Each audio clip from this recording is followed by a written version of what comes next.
हरिओम. सर्व साधकांना माझा विनम्र नमस्कार. साधक हो, आज आपण दुसऱ्या दशकाला सुरुवात करतो आहोत. या दुसऱ्या दशकामध्ये समर्थांनी मूर्ख लक्षणं सांगितलेली आहेत. मूर्ख कसे असतात? आपल्याला माहिती आहे की सत्व, रज आणि तम हे 3 गुण आहेत. ॲक्च्युली सत्व हा गुण आहे आणि रजतम हे दोष आहेत. पण त्यातला जो तमोगुण ज्या व्यक्तीमध्ये जास्त असतो, ज्याला तामसी म्हणतो आपण, तो अज्ञानी आणि मूर्ख असतो. सत्वगुण म्हणजे साधू सज्जन ज्ञानी माणसामध्ये असतो. रजोगुण हा प्रपंच चैन करणारा, राजेशाही थाटात जगणारा असतो. आणि तमोगुण हा मूर्ख असतो, अज्ञानी असतो आणि स्वतःच्या अज्ञानाचाच त्याला अभिमान वाटत असतो. तर अशा मूर्खाची लक्षणं समर्थांनी सांगितलेली आहेत. बरं, हे सांगायचं कारण काय की त्या मूर्खाच्या सारखे कुणी वागू नये. जसं कसं वागावं हे समर्थ सांगणार आहेत, सांगत आलेले आहेत, तसं कसं वागू नये हे सुद्धा अधिकारवाणीने समर्थ सांगतायत. समर्थांचं म्हणणं असं आहे की मूर्खांची लक्षणं खूप आहेत. त्यापैकी थोडी लक्षणं मी इथं सांगतो.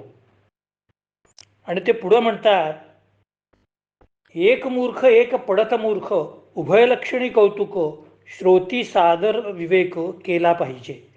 पडत मूर्खाचे लक्षण पुढिले समासी निरूपण, सावध होनी विचक्षण परिसोत पुढे.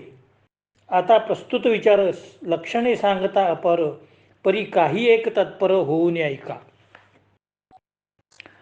पढत मूर्खाचे लक्षण काय आहेत हे मी तुम्हाला पुढच्या समासामध्ये सांगतो. पण आत्ता तुम्ही फक्त मूर्खांची लक्षणं ऐका, असं समर्थ ह्या समासामध्ये म्हणतात. मूर्खांचे त्यांनी 2 प्रकार केलेत, एक मूर्ख आणि एक पढत मूर्ख. पढत मूर्खाची लक्षणं पुढच्या समासात म्हणजे 10व्या समासात त्यांनी सांगितलेली आहेत. आता मूर्खाची लक्षणं त्यांच्या मते काय आहेत? ज्यांना आत्मज्ञान नाही, जे अज्ञानी आहेत, जे कामवासनेपायी स्त्रीच्या अधीन राहतात, जे स्त्रीवर अवलंबून राहतात. जन्म आई वडिलांनी दिलेला असतो, पण ते सतत आपल्या पत्नीच्या मागोमाग असतात, पत्नीलाच मित्र मानतात, पत्नी सांगेल तसंच ऐकतात. पत्नीने सांगितलं आई वडिलांना घराबाहेर काढ तुझ्या, आई वडिलांना घराबाहेर काढतात. सासूरवाडीला जाऊन मुक्काम करतात, निर्लज्जपणे त्या ठिकाणी राहतात. एखाद्या मुलीचं भूत भविष्य काही माहीत नसताना तिच्याशी अंधपणाने विवाह करतात. हे मूर्ख लोक आहेत असं त्यांचं म्हणणं. याशिवाय ते सांगतात, समर्थावरी अहंता अंतरी मानी समता, सामर्थ्य विण करी सत्ता तो एक मूर्ख. आपली आपण करी स्तुती स्वदेशा भोगी विपत्ती, सांगे वडिलांची कीर्ती तो एक मूर्ख.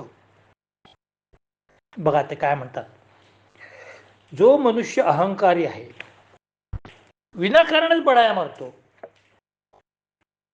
मी असा आहे, मी तसा आहे, मी एवढं शिकलो, माझा हा मंत्री ओळखीचा आहे, माझा तो मंत्री ओळखीचा आहे, हे तो काय माझ्या एकदम बैठकीतला आहे. अशा विनाकारण बढाया मारायच्या. हो, मी शहाणा, मला सगळं कळतं, सगळ्या क्षेत्रातलं मला कळतं, कुणी सल्ला विचारला नाही तरी त्याला सल्ला द्यायचा, असा माणूस समाजामध्ये हसं करून घेतो आपलं. तर अशा माणसाला मूर्ख म्हटलेलं आहे. आणि स्वतःजवळ कोणतीही अक्कल नसताना भलताच अहंकार असतो या माणसाला. आणि नंतर स्वतःबद्दल तो काहीच बोलत नाही. माझे वडील असे होते, माझे वडील तसे होते, माझ्या वडिलांनी एवढा पराक्रम केलेला आहे. अरे तू काय असते सांग की. सांगे वडिलांची कीर्ती तो एक मूर्ख म्हणतात. वडिलांबद्दल मान असावा, अभिमान असावा, सगळं असावं, पण नुसतं वडिलांचंच सांगत बसू नये. त्या तुझ्या वडिलांकडून तू काय आदर्श घेतलेला आहेस तुझं सांग ना, तुझी आयडेंटिटी सांग ना. असं जो माणूस सांगत नाही तो एक मूर्ख. त्यानंतर जो व्यसनामध्ये आहे, जो चोरी करतो, चहाडी करतो, परस्त्रीची अभिलाषा करतो, पाखरांशी विनाकारण हिंसा करतो, तो मूर्ख असतो. त्यानंतर जो आळशी आहे, ज्याला भागवत कथा, देवाची कथा हे ऐकायचं नाही, जो विनाकारण लाजतो आणि निर्लज्जपणे दुसऱ्यांच्या वस्तू उपभोगतो, तो एक मूर्ख असतो.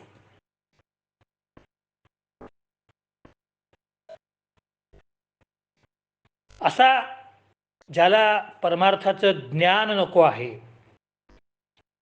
कथा कीर्तनाला जायची ज्याची इच्छा नाही, ज्यांनी ह्या गोष्टीकडे कधी फिरकून बघितलेलंच नाही, त्यांना संत तुकाराम सुद्धा म्हणतात, अरे गाढवाच्या लेका तुझा जन्म गेला फुका.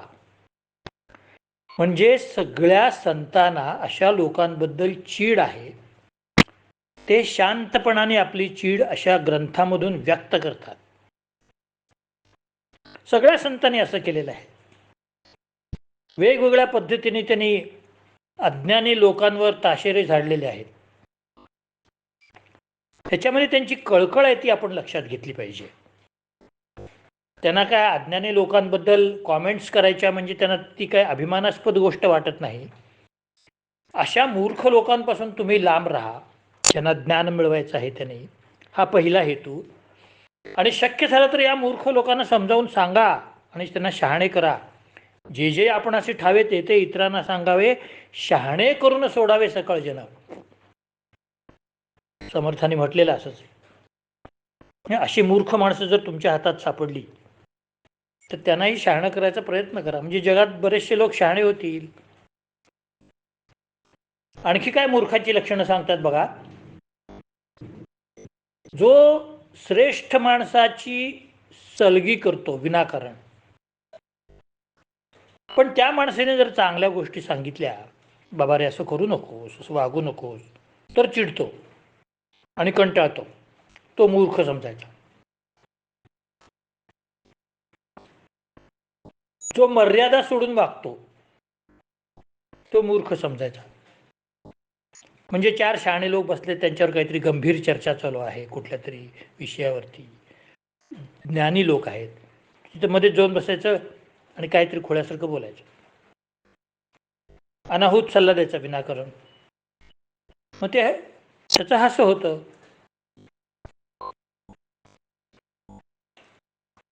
असेच 5 मूर्ख पंडित होते. विष्णू शर्माने पंचतंत्रामध्ये एक छान कथा लिहिली आहे.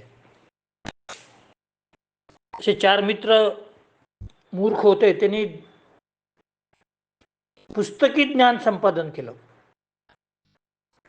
आणि पुस्तकी ज्ञान संपादन केल्यानंतर पुस्तकात वाचून ते सगळ्या गोष्टी करायला लागले आणि मग त्याच्या लोकांमध्ये हास्य झालं. लोक हसायला लागले त्यांना.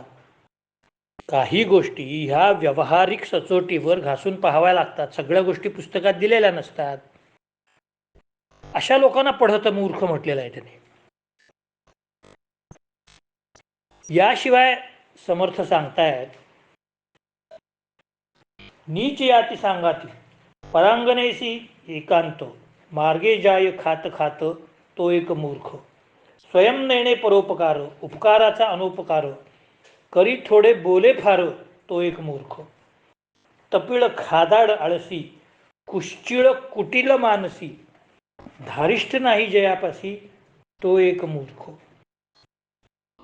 विद्या वैभव ना धन, पुरुषार्थ सामर्थ्य ना मान, कोरडाचा आहे अभिमान तो एक मूर्ख. बघा, मूर्ख लोकांचं सुद्धा किती बारीक निरीक्षण समर्थाने केलेलं आहे. किती प्रकारचे मूर्ख आहेत जगात. जो कृतज्ञ आहे, लोकांनी केलेले उपकार मानत नाही, जो वाचाळवीर आहे. आपल्याला माहिती आहे वाचाळवीर कोण कोण आहेत जगात. ते त्यांना काय बोलायची अक्कल नसते, काय नसते, उगीच आपलं यायचं बोलायचं.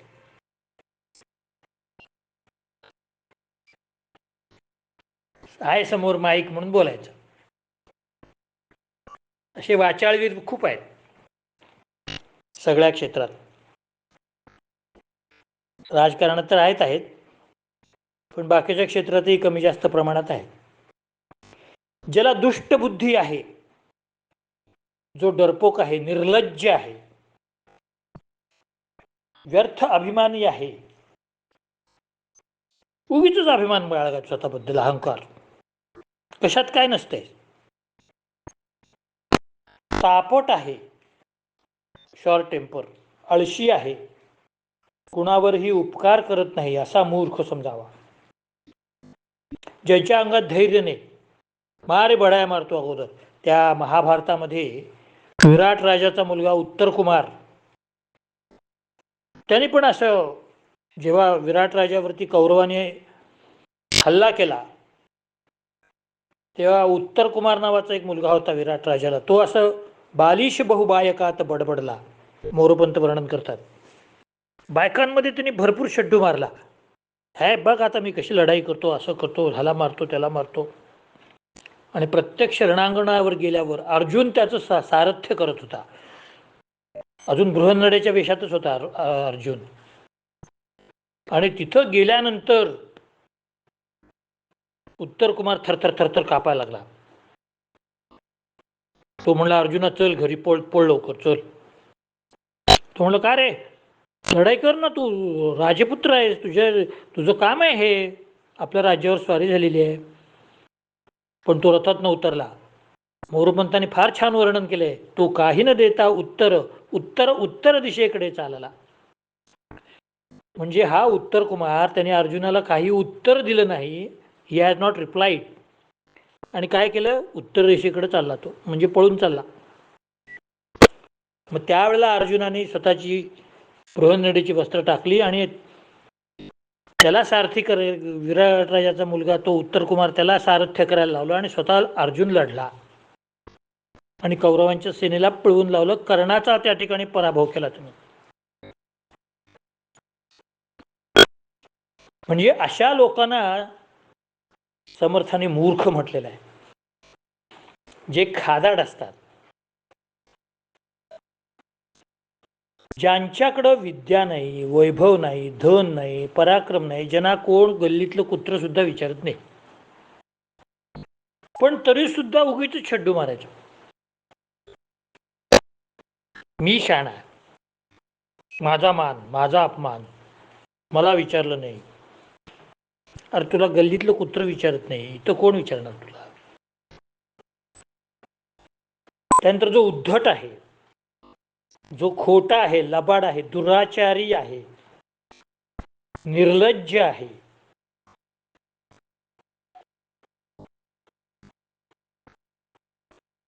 जिथं स्वच्छता असते त्या ठिकाणी घाण करतो,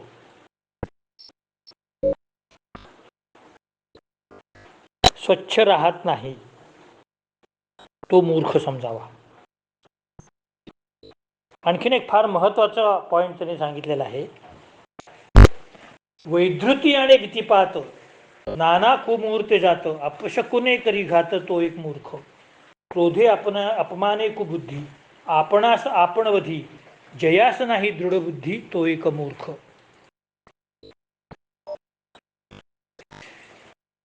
प्रवासाला निघण्यासाठी काही मुहूर्त सांगितलेले आहेत शास्त्रामध्ये. त्यात वैधृती आणि व्यतिपात हे जे दोन मुहूर्त आहेत, त्या मुहूर्तावरती प्रवास करू नये. तर हा मूर्ख काय करतो की अशा दिवशी कुणाला तरी प्रवासाला पाठवतो, त्याचा घात व्हावा या उद्देशाने. जो चंचल बुद्धीचा आहे, स्वार्थी आहे, पैसा हाच सर्वस्व मानणार आहे आणि ईश्वराला विसरणार आहे, एखादा मनुष्य दुर्जन आहे हे माहीत असून सुद्धा त्याच्या संगतीत राहतो. A person is known by his friends म्हणतात, हिज कंपनी. एखाद्या माणसाची ओळख त्याची मैत्री कुणाशी आहे याच्यावरून होते. कर्णाने दुर्योधनाशी मैत्री केली म्हणून तो दुष्ट झाला. म्हणून मैत्री करताना सुद्धा चांगल्या मित्रांची करावी लागते. राग आला तर नुकसान करणारा तो मूर्ख. बघा काय करतात, राग आल्यानंतर लोक ओव्हर एक्साइट होतात, अति भावना वेग आवरू शकत नाहीत आणि स्वतःच नुकसान करून घेतात. जसं मॅच हरले की टीव्ही फोडतात. आता कुठं फोडतात तुम्हाला माहिती आहे, ते मूर्ख लोक.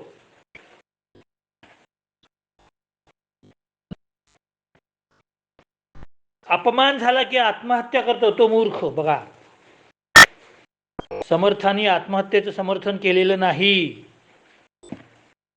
ज्या माणसाची जगण्याचीच लायकी नसते त्याने आत्महत्या करावी, पण जो धीर ठेवून आलेल्या संकटाशी सामना करतो आणि पुन्हा फिनिक्स पक्षासारखा राखेतून उड्डाण करतो तो खरा मनुष्य. संकट येणारच आहे, दुःख येणारच आहे, म्हणून काय आत्महत्या करायची? अरे पण तुझ्यावर जे अवलंबून आहे, तुझ्या जवळचे जे लोक आहेत त्यांचा विचार काय? ही आजकालची मुलं मुली बघा, मला खूप राग येतो या लोकांचा. ती माझ्याकडे बघून हसली नाही म्हणून आत्महत्या. ती काय म्हणते, त्यांनी माझा फोन उचललाय म्हणून आत्महत्या. अरे पण जेवणी एवढे वर्ष तुम्हाला सांभाळलं, खाऊ पिऊ घातलं, मोठा केलं, खस्ता खाल्ल्या, रात्र जागले, तुमचा एवढा शिक्षणाचा खर्च केला, एवढी काळजी केली तुमची, त्यांची तुम्हाला काही नाही वाटत आस्था आई वडिलांबद्दल? कुठं तरी कॉलेजमध्ये एखादा थर्ड क्लास फडतूस मुलगा फोन केला नाही म्हणून ही आत्महत्या करते आणि ती बघून हसली नाही म्हणून तो आत्महत्या करतो. करू देत, हे आत्महत्या करायचे लायकीचेच लोक आहेत. मनुष्याला धैर्य दिलेलं आहे परमेश्वराने. जग भावनेवर चालत नाही, कर्तव्य श्रेष्ठ आहे भावनेपेक्षा. भावनाच व्यक्त करायची असेल तर ती कर्तव्याबद्दल करावी. भावनेचा महापूर आला असेल तर तो कर्तव्याच्या भोवती असावा.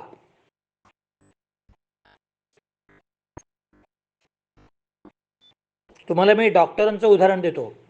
मी पण डॉक्टरच आहे, वैद्यकीय क्षेत्रातला, म्हणून आमच्या क्षेत्रातलं तुम्हाला उदाहरण देतो. कुटुंब नियोजन अधिकारी होतो मी. खूप डिलिव्हरी करायला लागायच्या मला, आणि त्यावेळेला त्या अर्थातच लेबर पेन्समुळे महिला ओरडायच्या, त्रास करून घ्यायच्या. पण त्या त्रास करून घेत आहेत म्हणून मी त्यांच्यासमोर रडत बसायचं का? त्यांना उलट धीर दिला पाहिजे, ताई तू काळजी करू नकोस, ताई तुझं सगळं व्यवस्थित होईल, हे धैर्य द्यावं लागतं. तसंच सर्वसामान्य माणसं सुद्धा कुठल्या ना कुठल्या क्षेत्रात काम करत असतात. प्रत्येक मनुष्य करत असतो. कोणी बँकेत करतो, कोणी शाळेत करतो, कोणी आणखी कुठल्या कारखान्यात करत असतो. त्यांनी स्वतः धीरानं राहिलं पाहिजे आणि दुसऱ्यांना धीर दिला पाहिजे, तर तो माणूस, तर नाहीतर तो मूर्ख. समर्थांच्या भाषेत पुढे सांगतात, देवद्रोही, गुरुद्रोही, मातृद्रोही, पितृद्रोही, ब्रह्मद्रोही, स्वामीद्रोही तो एक मूर्ख. परपिडेचे मानी सुख, परसंतोषाचे मानी दुःख, गेले वस्तूचा करी शोक तो एक मूर्ख. काय पॉइंट्स आहेत महाराज. जो देवाचा द्वेष करतो, जो गुरु, माता, पिता, ब्राह्मण, स्वामी या सगळ्यांचा द्वेष करतो, मोठ्यांचा द्वेष करतो, ज्ञानी माणसांचा द्वेष करतो, तो मूर्ख. दुसऱ्याला दुःख झालं की हा खुश होतो, तो मूर्ख. हे त्यांचा मुलगा नापास झाला, काय बरं झालं. अरे उलट तू सांगायला पाहिजे, बाळा काळजी करू नकोस, परत चांगला अभ्यास कर, पुढच्या वेळेला बैस. आणि दुसऱ्याने कार घेतली की ह्याच्या पोटात आग पडलीच. सेकंड हँड घेतली असेल, हप्त्यावर घेतली असेल, 4 दिवसाकरता कोणाची तरी मागून आणली असेल, ही जी जेलसी असते ना, ईर्षा, ही या मूर्ख लोकांमध्ये असते.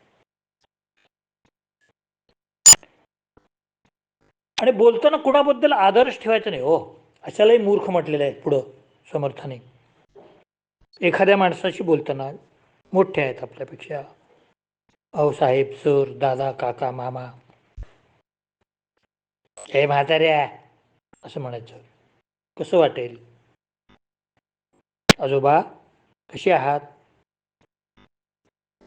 काय जाते तुमचं गोड बोलायला? असं जे विकृतपणाने जो बोलतो, अनादराने बोलतो, तो मूर्ख. जो आड मार्गाने जातो, कोणी विचारल्याशिवाय विनाकारण साक्ष देतो. समजा कोणतरी भांडण सोडवायला लागलंय,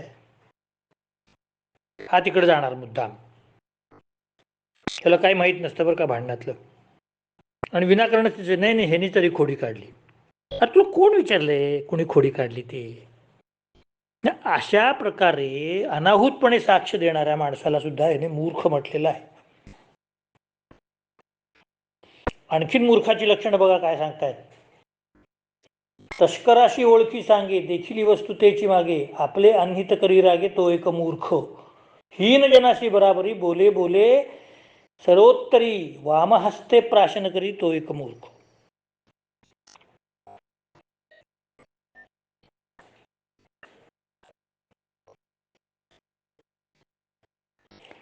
जो मनुष्य चोराला माहिती पुरवतो तो मूर्ख, कारण तो चोर काही दिवसांनी ह्याच्याकडे पळणार. जे लोक नीच लोक असतात, उगीच त्यांच्याबरोबर चर्चा करत बसायचं, त्यांच्याबरोबर भांडत बसायचं आणि मार खाऊन यायचं. कशाला त्यांच्या नादी लागायचं? आपलं वय वाया घालवणारा मूर्ख असतो बघा. किती मोठा पॉइंट दिलेला आहे. बसायचं एक एक येते 4-4 वर्ष. ज्या वयामध्ये जी गोष्ट आत्मसात केली पाहिजे ती केलीच पाहिजे. शिक्षणाचं वय झालं, शिक्षण पूर्ण केलंच पाहिजे.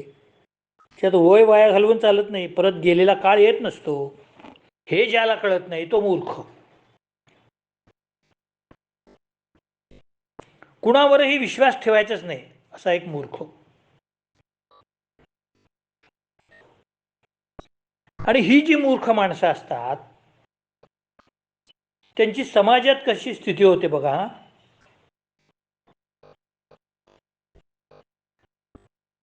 समर्थ सांगतायत, समर्थाचे मनीचे तुटे, जयाचे नि सभे विटे, क्षणभरा क्षण पालटे तो एक मूर्ख.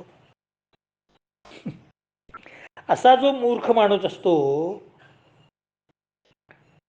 तो सगळ्यांच्या मनातून उतरतो, समाजातून त्याला काडीची किंमत नसते. तो समोर दिसला की लोक रस्ता बदलतात. कुठल्याही सभेमध्ये बैठकीमध्ये हा माणूस नको त्याला बोलवतच नाही, तरी आ जातो. लोकांचा विश्वासघात करतो म्हणून हे लोक त्याच्यावर कोणी विश्वास ठेवत नाही, आणि क्षणाक्षणाला बदलतो आपलं मत. दरवेळेला एक वेगळंच काहीतरी सांगायचं. स्वतःलाच कळत नाही आपण काय करायला लागलो ते. असे लोक आहेत, आपल्याला माहिती आहे. स्वतःच्या बाबतीतच ते कन्फ्यूज असतात. मी नक्की काय करतो हेच त्यांना कळत नाही.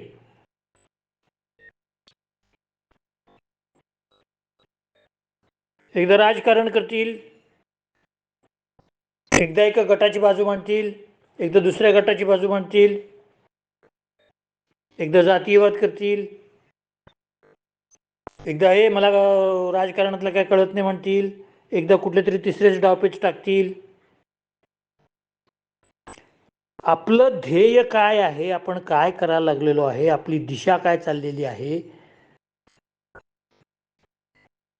हे ज्या लोकांना कळत नाही ते काय प्रगती करणार आयुष्यात. अशा लोकांवर कोणी विश्वास ठेवत नाही.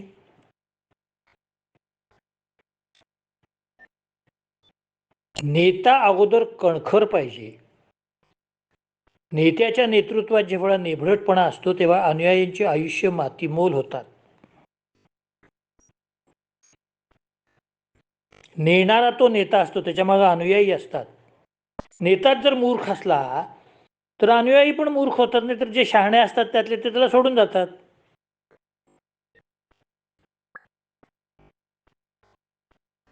म्हणून आधी नेत्याला कळलं पाहिजे.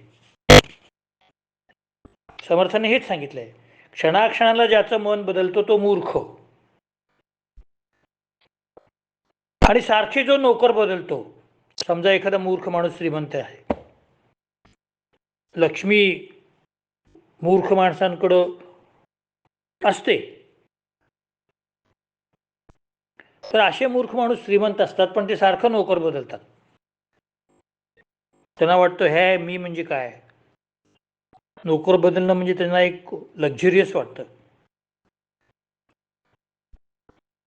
स्वतःजवळ पैसा असूनही जो दुसऱ्याला मदत करत नाही. दोन माणसं काहीतरी खाजगी बोलायला लागलेत, त्याच्यामध्ये जाऊन उभं राहायचं. उगीच हा काय बोलतो तो काय बोलतो, आपल्याला काही देणं घेणं नसतं. उगीच भिंतीला कान देऊन ऐकायचं, दाराला कान देऊन ऐकायचं, हे काय बोलतात ते काय बोलतात. अरे तुला काय करायचं, तुझं तू कर की, काय करायचं ते, तुला काम नाहीत काय.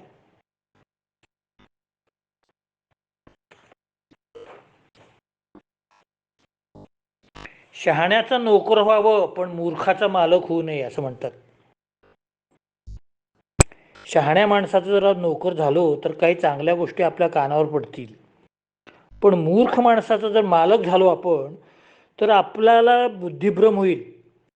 कारण मूर्ख लोक काहीतरी तिसराच विचार करतील, तिसरंच काम करून ठेवतील आणि आपल्या डोक्याला ताप होईल.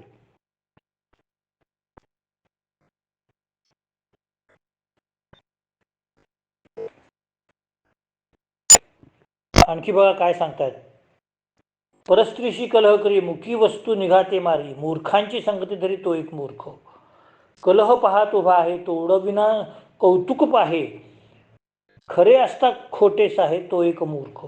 लक्ष्मी यावरी आलियावरी जो मागील ओळखी न धरी, देवी ब्राह्मण सत्ता करी तो एक मूर्ख. आपले काज होय तवरी बहुसाल नम्रता धरी, पुढिलांचे कार्य न करी तो एक मूर्ख. बघा हा काय सांगतायत समर्थ, श्रीमंत झाल्यानंतर तो स्वतःच्या वाईट स्थितीमध्ये ज्या लोकांनी त्याला मदत केली होती त्यांना विसरून जातो. आपले काम होईपर्यंत तेवढं दुसऱ्याशी गोड गोड बोलतो, नंतर त्यांच्या उपयोगी पडत नाही. असा धूर्त माणूस तोही मूर्खच समर्थांच्या मते.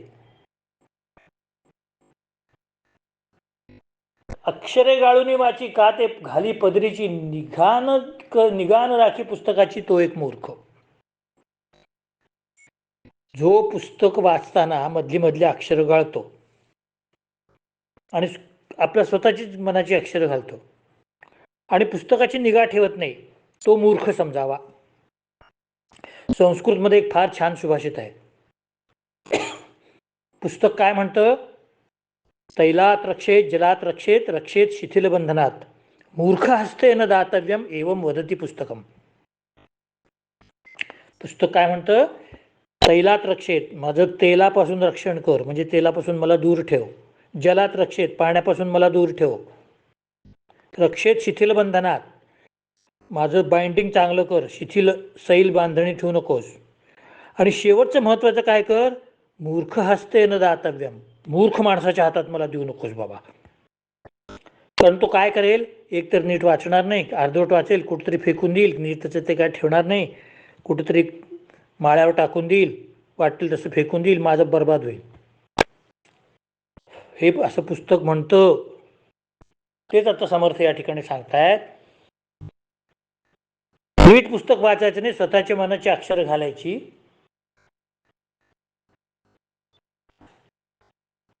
मग शेवटी समर्थ सांगतायत की मी मूर्ख लक्षण तुम्हाला का सांगितली ही,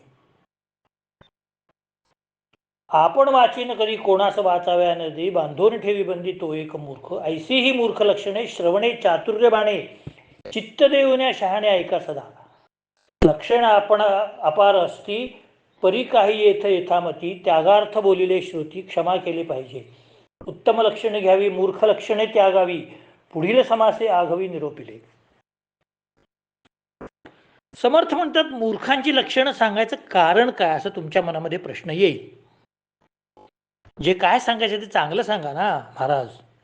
त्या मूर्खांची लक्षण घेऊन आम्हाला काय करायचं आहे असं काही वाचकांच्या मनामध्ये प्रश्न येऊ शकतो. त्याचं समर्थन किंवा त्याचं उत्तर समर्थ या ठिकाणी देत आहेत की मूर्खांची लक्षणं ऐकल्यानंतर माणूस चतुर होतो. म्हणजे काय नको करायला पाहिजे, डोंट डूज अँड डूज.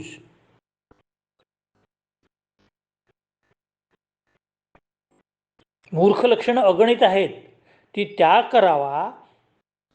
शहाण्या लोकांनी जी ती त्याग करावी म्हणून ही लक्षणे मी तुम्हाला सांगितली आहेत. तर अशी लक्षणं जर कुणाला हे माझं लिखाण जर पटलं नसेल तर त्यांनी मला क्षमा करावी. एवढ्या मोठ्या मनाचे समर्थ, एवढे विद्वान, ते म्हणतात श्रोत्यांनी मला क्षमा करावी. आणि काय करावं, पुढच्या समासामध्ये मी उत्तम माणसांची लक्षणं सांगणार आहे, म्हणून मूर्खांची लक्षणं सोडून द्या आणि पुढच्या समासामध्ये मी जी उत्तम माणसाची लक्षणं सांगणार आहे ती उत्तम माणसाची लक्षणं तुम्ही आत्मसात करा, म्हणजे आपल्या आयुष्याचं कल्याण करून घ्या. याप्रमाणे समर्थांनी या दुसऱ्या दशकाच्या दुसऱ्या समासामध्ये अशी मूर्ख लक्षणं सांगितलेली आहेत. आता उद्या आपण उत्तम लक्षणं पाहणार आहोत. मी पुन्हा एकदा आपल्याला नम्र विनंती करेन की कृपया आपण हा जो ऑडिओ आहे हा सबस्क्राईब करावा. यूट्यूबवरती त्याची लिंक मी पाठवलेली आहे आपल्याला, तर उद्या सबस्क्राईब करावा. धन्यवाद. जय जय रघुवीर समर्थ.